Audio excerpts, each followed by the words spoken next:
Lar de Frei Luiz apresenta a palestra que você não assistiu.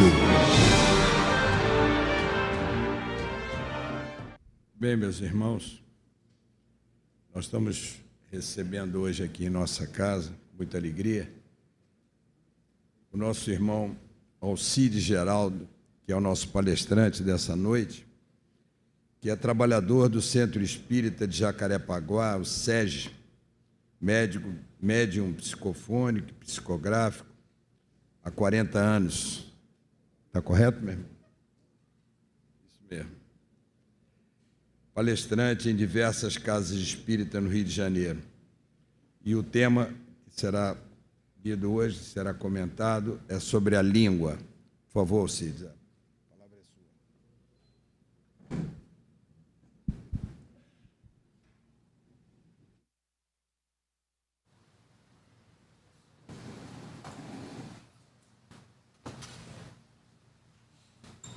Tudo bem? Boa noite, pessoal. É sempre uma alegria a gente poder compartilhar momentos de nossas vidas num ambiente de fraternidade e de amor. A nossa irmã, quando leu ali as peças de abertura, desenhou sucintamente um tema da mais alta importância na vida de cada um de nós.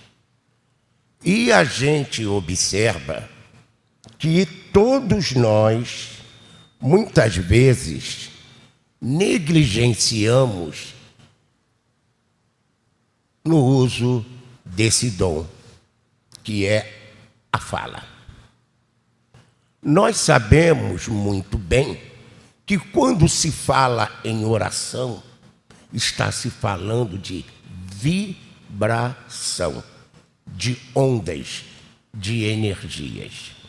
E a gente compreende que a vida não é aquilo que nós achamos ou dizemos querer, mas a vida é aquilo que Deus estabeleceu.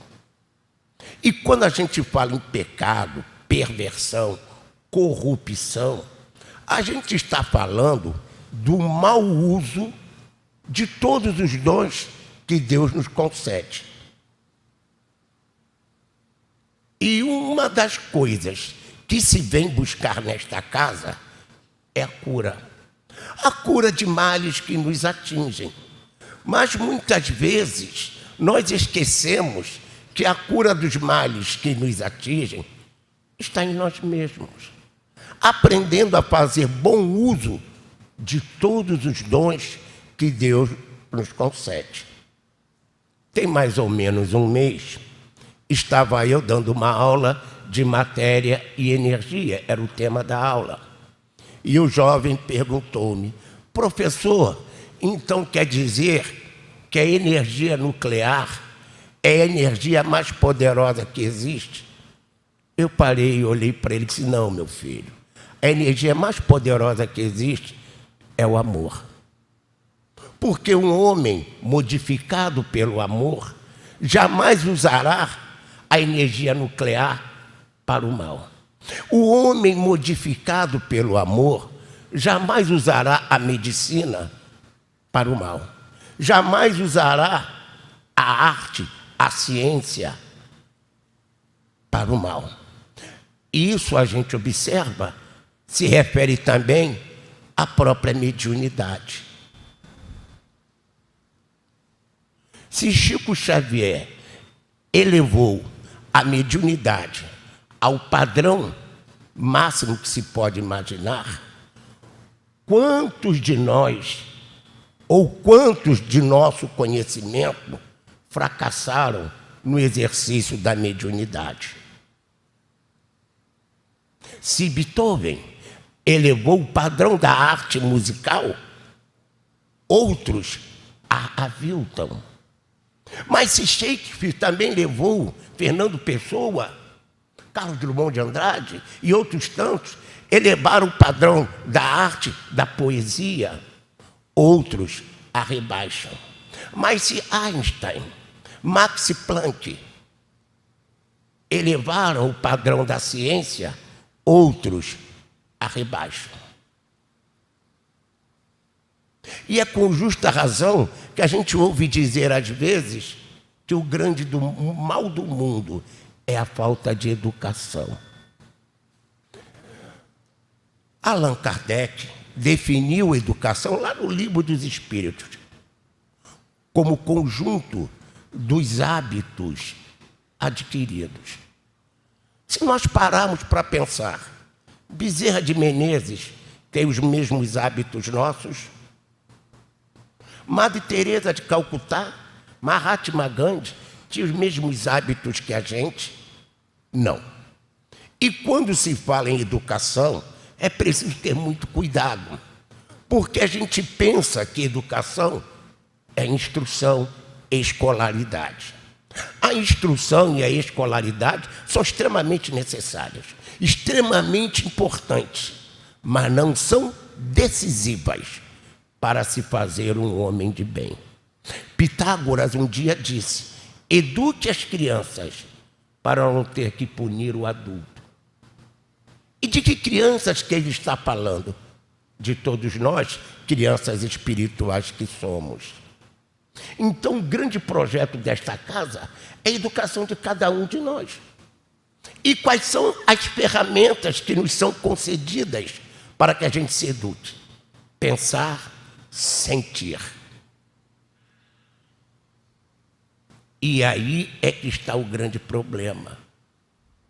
O pensar e o sentir.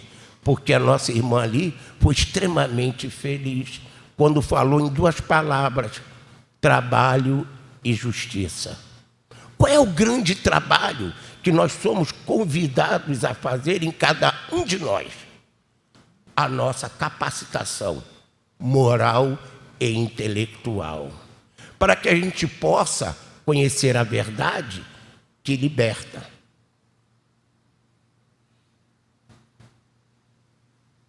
Outro dia, um jovem da Mocidade Espírita disse-me assim: ô seu Alcides, eu quero fazer palestra. Eu disse: você quer fazer palestra, meu filho? Eu disse a ele: eu nunca pensei em fazer palestra. Eu também nunca pensei em ser professor. E, no entanto, por necessidade evolutiva, um dia a mediunidade apareceu. Um dia a palestra apareceu. Um dia tornei-me professor. Tudo isso para que eu pudesse me melhorar intelectualmente e moralmente, aprendendo a lidar com a dificuldade dos outros para superar as minhas. Ainda hoje eu fui imprimir um documento e uma senhora disse assim: ah, moço, eu não sei lidar com esse negócio de tecnologia. E lá em casa ninguém tem paciência comigo. É duro. Muitas vezes, aquele idoso que cruza com você no ponto do ônibus, ou que cruza com você na lotérica, que vai pagar uma conta, em 2 minutos ele te faz amigo de infância e conta toda a vida dele, porque ele quer desabafar. E de uma maneira geral, o padrão é o mesmo. Ninguém tem paciência com o idoso. Mas muitas vezes também nós, os adultos, não temos paciência com as crianças. Se nós repararmos, o desafio é muito grande.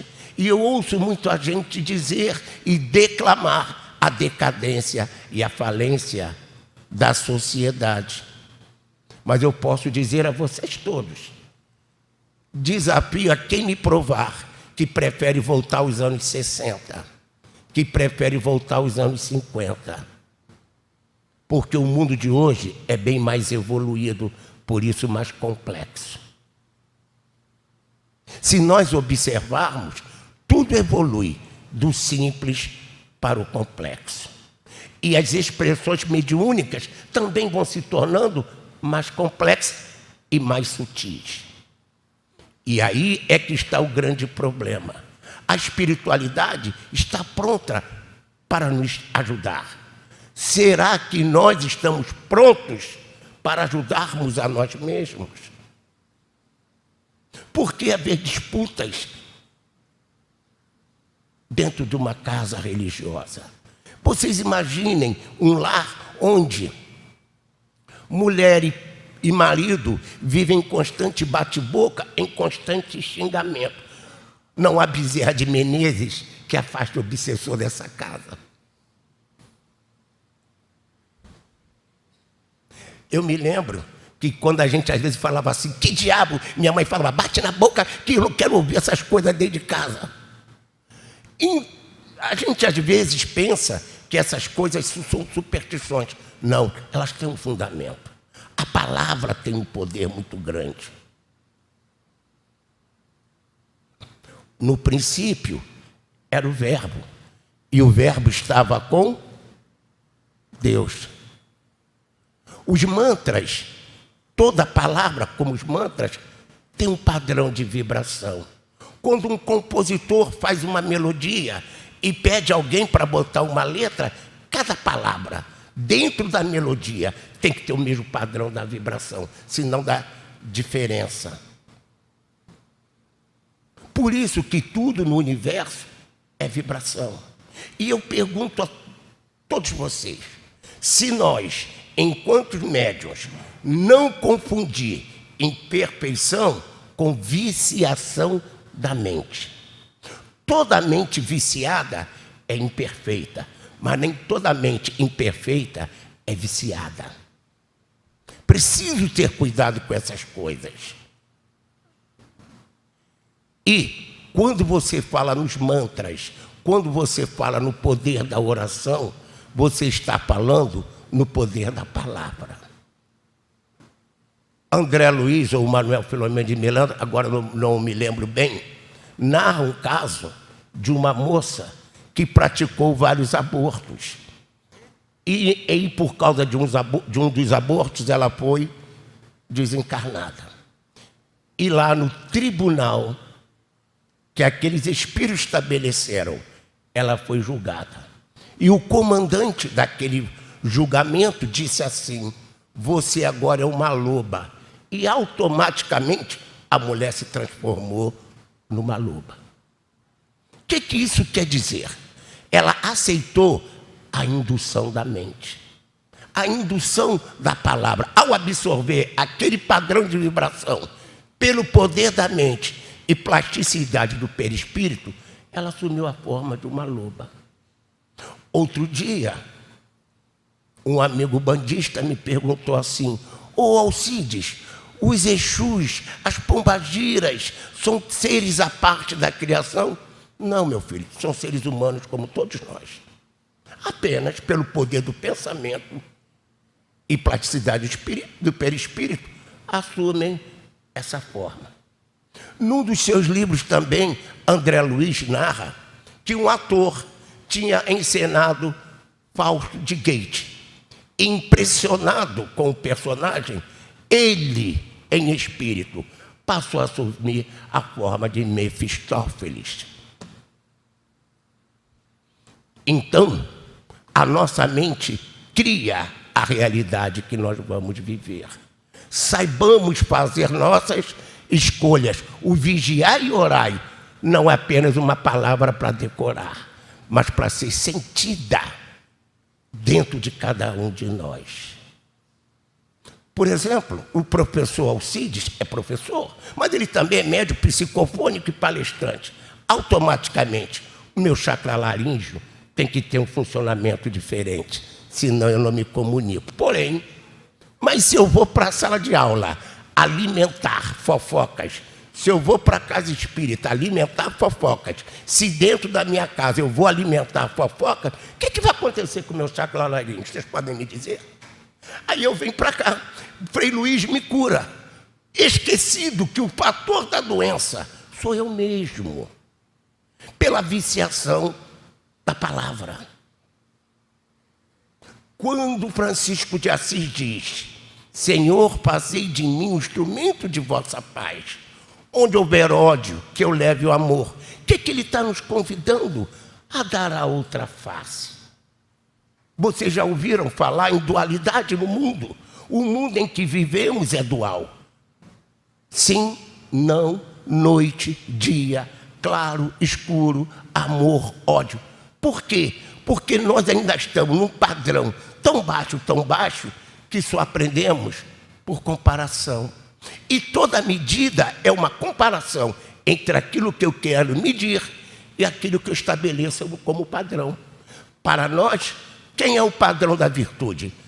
Jesus. Se ele é o padrão da virtude, pensa agora o quanto você está distante desse padrão.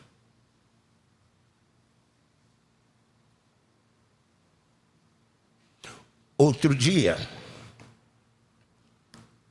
um espírito que exerceu a medicina na Terra, e eu não sabia que ele me acompanhava.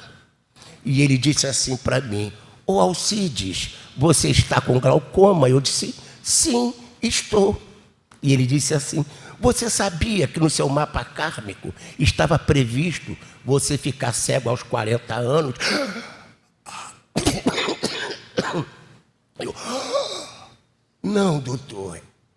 E ele me perguntou: quantos anos você tem? Eu disse: 70. Você ficou cego? Eu disse: não. Então, bota o colírio e para de reclamar. Ele não me mandou procurar o doutor Paulo César, não mandou procurar a casa de Frei Luiz, não. Ele mandou eu tomar vergonha e botar o colírio e parar de reclamar. Então a gente precisa fazer isso, parar de reclamar, parar de pessimismo, de semear a mágoa, o rancor, e se unir mais.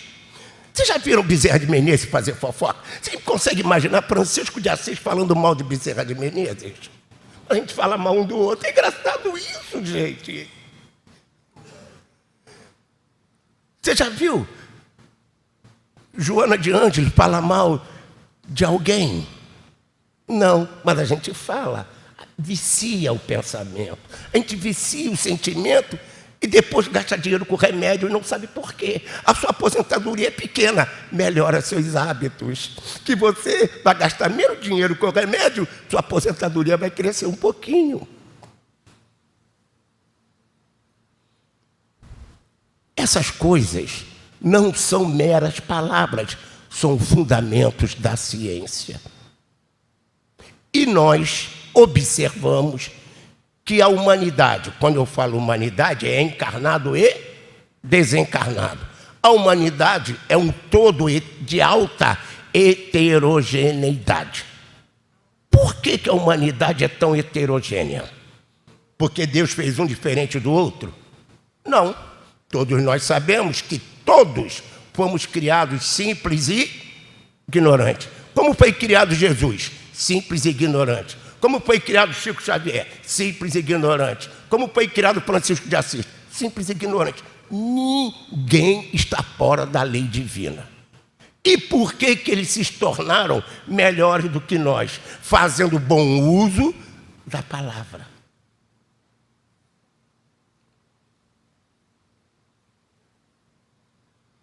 Muitas vezes a gente observa que a história da humanidade vai ter que ser recontada.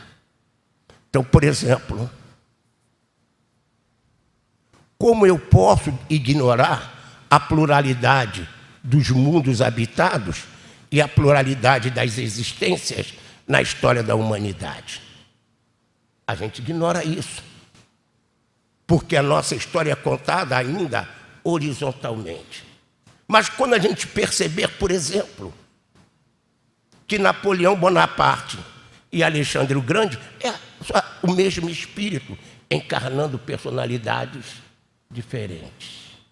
O meu mestre querido Hermínio Correia de Miranda, um dia eu estava lendo o livro Os Cátaros e a Heresia Católica.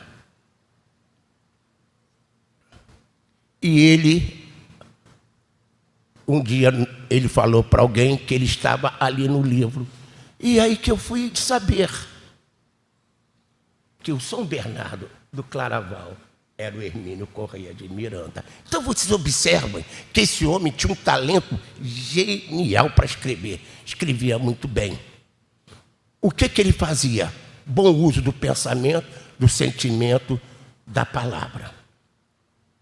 Mas esse homem encarnou no Brasil para completar o seu aprendizado.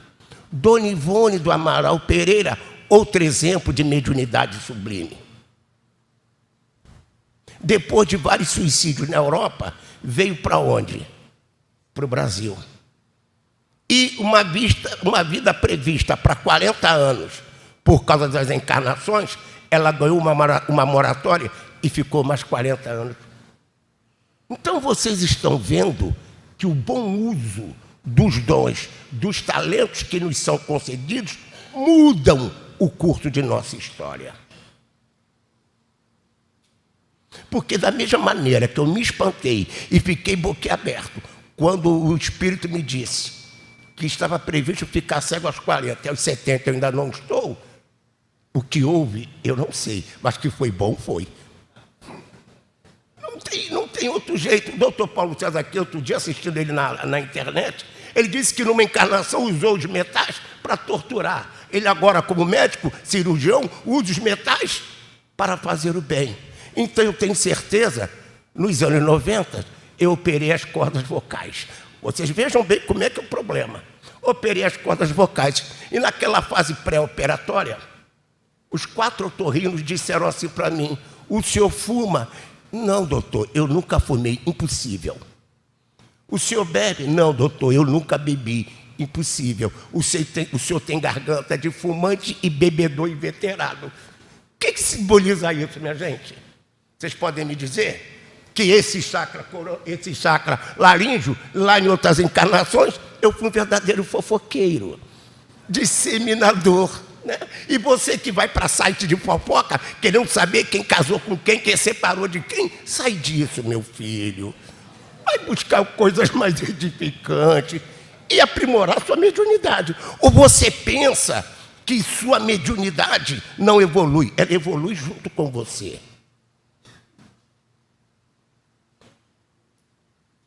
Outro dia não, semana passada, eu terminei de ler um livro, Perispírito e suas implicações. Aí vocês dizem assim, perispírito e suas implicações. Aí o autor começa a descrever cirurgias espirituais nos desencarnados, que são feitas aqui também, não é isso? Por quê? Viciação da mente, gente. A palavra corrompe, a palavra destrói. Vamos deixar de fofoca, de maledicência. E vamos entender que se estamos juntos, frente a frente, uns com o outro, porque nós precisamos um do outro. Porque nós não somos melhores um do que o outro.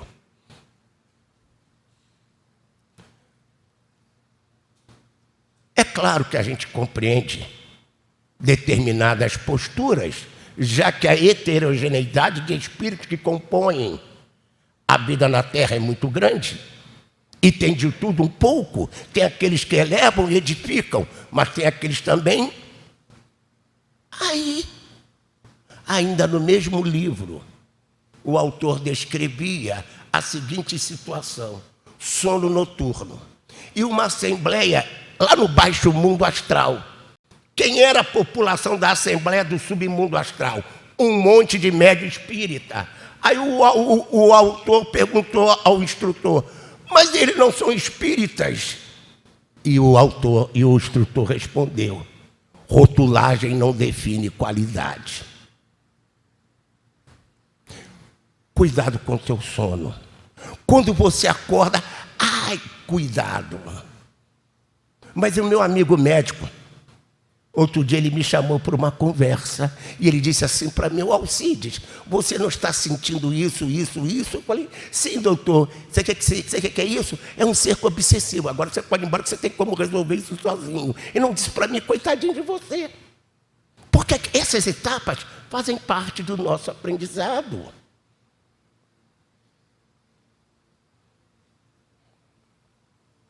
Dr. Viktor Frankl, Em Busca de Sentido. Dr. Viktor Frankl ficou preso no campo de concentração. Ele era chefe da neurologia do Hospital Rothschild em Viena. E por que o livro Em Busca de Sentido?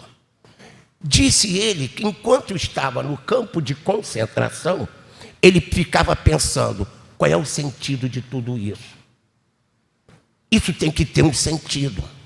Quando você estiver angustiado, aflito, não se desespere, como o nosso irmão falaram.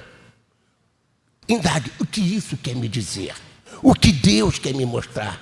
Qual é o sentido disso? Não se sinta injustiçado, punido, melancólico. Joana de Ângeles, sempre ela, no seu belíssimo livro Em Busca da Verdade, diz o seguinte: a fé produz heróis e santos, mártires e pessoas do bem. Durante o Holocausto judeu, suas vítimas mantiveram a fé que sobreviveriam, de uma ou de outra forma, conseguiram o objetivo. Aquelas que se afirmavam necessária à vida, a fim de denunciarem toda a crueldade, experimentaram todos os horrores e ficaram lúcidas para narrar ao mundo o poder da loucura do extremismo. Vejam bem, eu duvido que alguém aqui tenha sofrido o quanto esses caras passaram no campo de concentração. E foi no campo de concentração que este homem vai criar logo terapia. Então vamos parar de maledicência, de fofocada, de disse-me disse, dentro e fora de casa. Ninguém é melhor do que ninguém. O Alcides está aqui diante de seus olhos, não por vaidade, para ele aprender a ser humilde. Então, quando você é colocado em evidência, não é para você se gabar, é para você aprender a ser humilde. E muitas vezes, você é talentoso, anônimo, para você aprender a ser humilde também.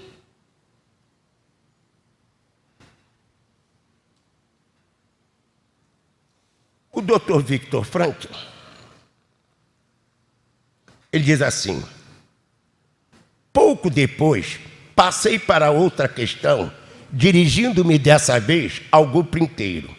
Perguntei se um macaco utilizado para produzir soro contra a poliomielite e que por essa razão fosse picado vez após vez, seria algum dia capaz de captar o sentido do seu sofrimento. O grupo negou unanimemente, pois, como sua inteligência é limitada, ele não poderia entrar no mundo dos seres humanos, ou seja, o único mundo no qual seu sofrimento seria inteligível. Minha gente, busca o sentido da sua vida, busca compreender o porquê, a causa, e o para quê, a finalidade das coisas que estão te acontecendo. Não atribua a sogra, ao sogro, a A, a B, ao obsessor. Lá na igreja tudo é culpa do demônio, aqui tudo é culpa do obsessor. Quando existe auto-obsessão, e você é o seu próprio obsessor. E olha o que ele diz. Fui em frente com a seguinte pergunta: e como é com o ser humano? Vocês têm certeza de que o mundo humano é um ponto final na evolução do cosmos? Olha o que esse homem está perguntando. Você vai dizer, esse homem era cristão, era espírita, mas de que ele está questionando? O sentido da vida, a universalidade, porque a realidade espiritual da vida é universal, independe de crenças. E é o que ele diz: não é concebível que ainda haja outra dimensão possível em um mundo além do mundo humano. Vejam, esse homem que viveu os horrores de um campo de concentração, olha como ele se manifesta na vida. Então o câncer que a gente tem, a doença que a gente tem, a falta de dinheiro que a gente tem, não é problema, gente. Todo problema é o ponto de partida para uma solução. Nenhum de nós que aqui está é professor, médico, engenheiro, ator, médico. O que nós formos só tem um sentido: a felicidade como fruto de nossa evolução. Como a nossa irmã e os nossos irmãos acabaram de falar ali. Mas Joaninha, sempre ela, quando se crê, todo organismo atende os impulsos da psique e responde de maneira eficaz, produzindo recursos propiciatórios à sua realização. A nossa irmã cantou aqui lindamente ainda há pouco: cura, Senhor, onde dói. Cura, Senhor, bem aqui. Cura, Senhor, onde eu não posso ir. Ou seja, aquilo que a minha razão não compreende, a minha fé me faz aceitar como melhor para mim.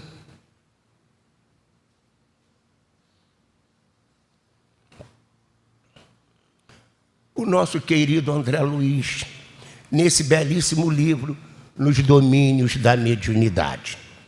O prefácio é do Emmanuel e é uma aula de teoria atômica, até a época em que foi publicado. Raios, ondas, médios, mente. A ciência do século XX, estudando a constituição da matéria, caminha de surpresa a surpresa, renovando aspectos de sua conceituação milenar. Todo mundo foi à escola e ouviu dizer que matéria é tudo que tem massa e ocupa um lugar no espaço. Hoje, dada a complexidade, a gente vai dizer assim: depende da dimensão.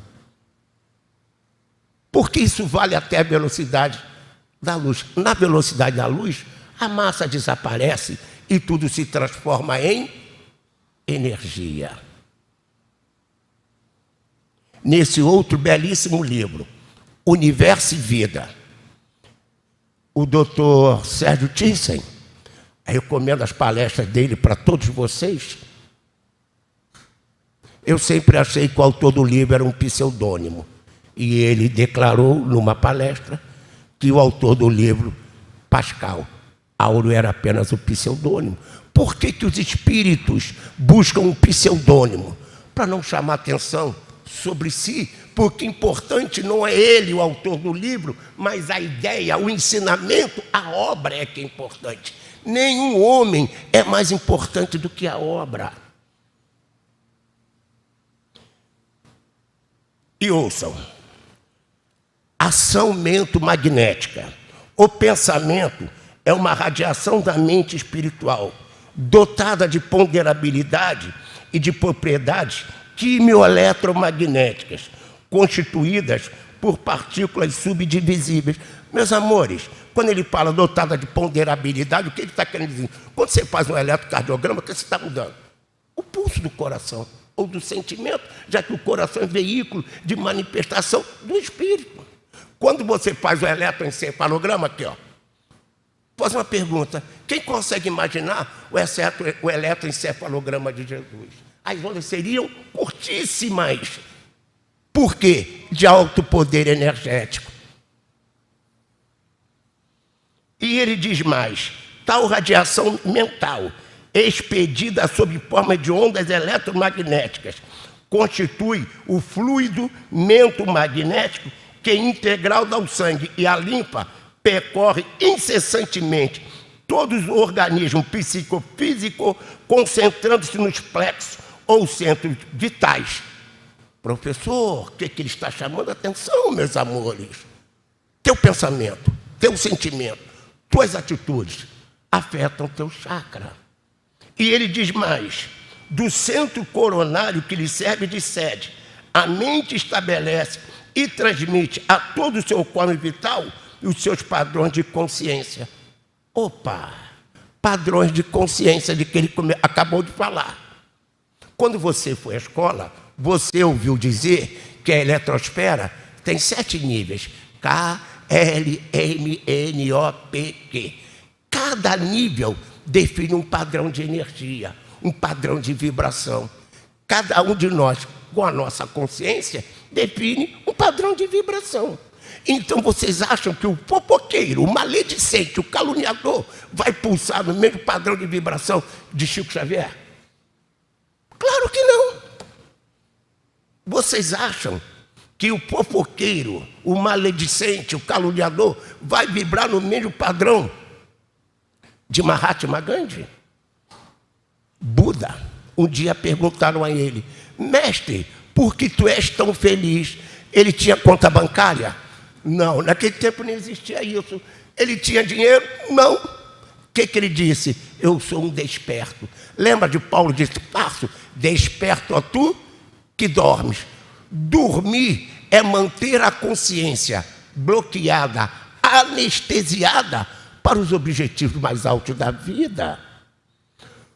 Quando Jesus diz: deixai os mortos o cuidado de enterrar os seus mortos, um cadáver vai enterrar o outro? É claro que não, porque não é de cadáver que ele está falando. Ele está falando de consciência. Olha a massa da população mundial, indiferente aos objetivos da vida. E você vê o que é o padrão, o que é a vida na Terra.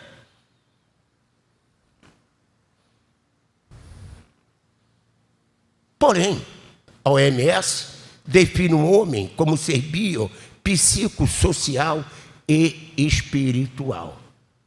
Ué, mas a OMS não é uma entidade científica? Meus amores, cada vez mais a ciência está decodificando. A nossa irmã falou de novo, a linguagem é um símbolo. Esses símbolos estão sendo decodificados em silêncio, para evitar as perseguições do passado. Quando se fala em ocultismo, entidades fechadas, claro que o cara tinha que esconder as provas de que ele era um maçom, de que ele era um cátaro. Ele tinha que esconder as provas. Então eles não deixavam nada escrito. Mas mesmo assim foram perseguidos duramente. Ainda hoje, semana passada, o terreiro de Umbanda foi agredido, apedrejado. Pasmem, em nome de Cristo. Gente, em pleno século XXI, no Brasil, que é tido e havido como a maior nação católica do mundo. O Brasil que é tido e havido como a maior nação espírita do mundo.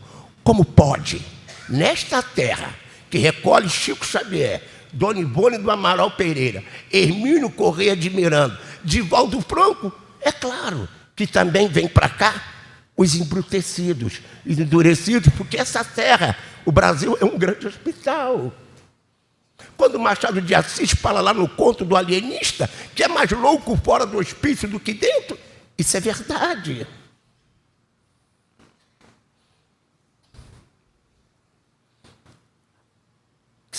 Quem é professor aqui hoje sabe, as escolas estão um verdadeiro hospital psiquiátrico. Está todo mundo doido, o aluno, o professor, o pai do aluno e o diretor também. Todo mundo doido. Essa semana eu estava falando com a colega, aí ela se queixando dos alunos, eu disse assim: professora, vamos embora lá, vamos embora para Passárgada, que lá a gente é amigo do rei. Aí ela disse assim: vamos embora para Passárgada. Não adianta fugir, porque se a gente for para Passárgada, lá também vai ter um monte de doido, de maluco. Não adianta fugir, o nosso lugar é aqui e agora. Ninguém está como médium ou como trabalhador da boiúna de Frei Luís por acaso ou por engano. Você está aqui porque aqui é o seu lugar de estar, para viver, crescer, amar. Então vamos deixar as críticas e as condenações de lado e vamos nos unir uns com os outros para formarmos um só coração, um só pensamento, pulsando, vibrando e de amor. E um dia você vai olhar e vai dizer assim: foi bom te conhecer na boiúna de Frei Luís, foi bom estar com você. É isso que precisamos. E o nosso querido Pascoal continua: por meio do centro cerebral, governa então as atividades sensoriais e metabólicas. Ai, acordei com uma diarreia. Examina tuas emoções. Imagina o filme que você viu antes de dormir, a leitura que você leu alguma coisa antes de dormir, a prece que você fez antes de dormir. Examina as atitudes que você tomou no dia a dia, para você entender as influências que você atrai durante o sono. E Bezerra de Menezes, Frei Luís, não podem fazer nada porque a escolha é sua. Tudo é sintonia. E veja, quando uma emissora de televisão emite uma onda, você ligou seu aparelho, sintonizou naquela emissora, dentro do seu aparelho conversou, converte a onda em som e imagem. Nós temos também o nosso conversor de som e imagem dentro de nós, a glândula pineal. É ela que vai converter tudo. E que toda onda pode ser transformada em som e imagem. Teu pensamento, teu sentimento também são imagens. Daí André Luiz falar na imagem pensamento, ou na forma pensamento. E é isso que nós somos identificados. Uma vez eu estava dialogando com o obsessor numa reunião mediúnica e ele disse assim para mim: você está pensando que eu não te conheço? Você é o mesmo padre safado. Eu digo: ai meu Deus, me descobriu. Não, gente, a vibração capta. Ninguém, não adianta fugir nem mentir para si mesmo. Sempre como uma onda no mar. Tudo vai, tudo vem. Só depende da gente. Onde estivermos, com quem estivermos e como estivermos, sejamos trabalhadores da paz. Não basta colocar uma roupa branca e se intitular trabalhador da boiúna de Frei Luís. Isso é muito mais. Isso é uma responsabilidade, um compromisso que nós todos assumimos. Semana passada, um terreiro de Umbanda me convidou para fazer uma palestra. O número de casas de Umbanda que eu conheço, que estão estudando as obras da codificação, está crescendo muito. Então vocês imaginaram o tesouro que a gente tem nas mãos nessa casa? Vocês imaginaram a joia rara que nós temos? E a gente desprezando por causa de bobagens. Por quê? Jesus vai um dia perguntar a você: o que fizeste dos filhos que eu te dei? E você vai dizer assim: os filhos que eu te elenca, não. Os filhos que eu te dei foram as pessoas que deixaram de ser socorridas na boiúda de Frei Luís, porque você não estava preparado para exercer a sua função. Eu, Alcides, enquanto professor, também serei cobrado. Lembra aquele aluno que você negligenciou na orientação? Era o filho que eu te dei para você encaminhar. Eu não esqueço o dia que meu aluno de 15 anos suicidou-se com um tiro. E eu fiquei pensando: esse garoto estava aqui diante de mim e eu não vi. E você ouve falar hoje nos invisíveis. São os necessitados de uma palavra, de um carinho que a gente não vê.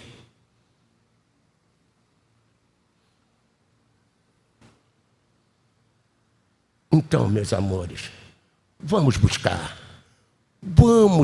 a união, superar as dificuldades, as adversidades. Toda família tem problemas, a minha também tem.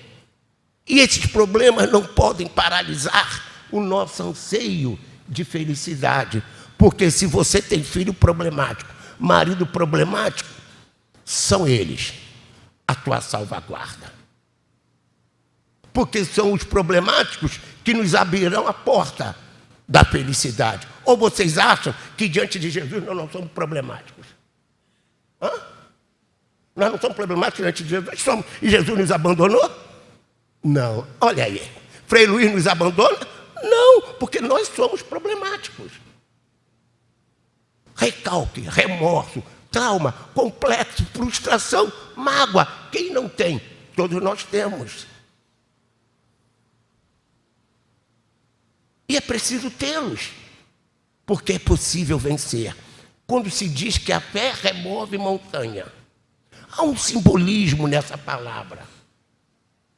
Para mudar, de tornar-se uma nova pessoa, é difícil como subir uma montanha. Quem já tentou deixar de roer unha, sabe como foi difícil. Como é difícil mudar. Se mudar fosse fácil, nós todos já seríamos anjos. Embora, para a alegria de todos nós, já sejamos melhores do que já fomos, embora longe da perfeição. E tomar consciência dos defeitos e superá-los é o grande chamado do divino. Então, meus amigos, mais uma vez, meu muito obrigado a todos vocês.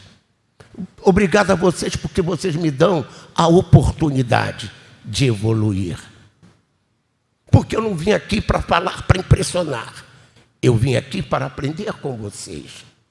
Pois tal como vocês, eu também, às vezes, perco a calma, né? Às vezes eu perco a calma e a mulher me cobra. Você já não devia estar falando assim. Será que lá na sua palestra você fala assim? É. Não é verdade? É. Os filhos cobram. Outro dia minha filha falou: mãe, cadê meu pai? Foi fazer palestra. Ah, mãe, se eu fosse você, dava a mãe certa. Meu pai é homem, ele está te dando volta. Olha o poder da palavra. Isso não pode me desestimular. Porque é apenas ciúme do filho pelo pai. Então, minha gente, vamos aprender a amar. Vamos aprender a dar o que há de melhor em nós, que é o amor de Deus. Porque um dia nós todos olharemos um para o outro e, como diz lá na canção, valeu a pena, valeu a pena. Fui pescador de ilusão, agora eu descobri a verdade que liberta e abri meu coração para cantar cada vez mais. Obrigado, Senhor, sejam bem-vindos ao meu coração. É isso que nós temos a dizer.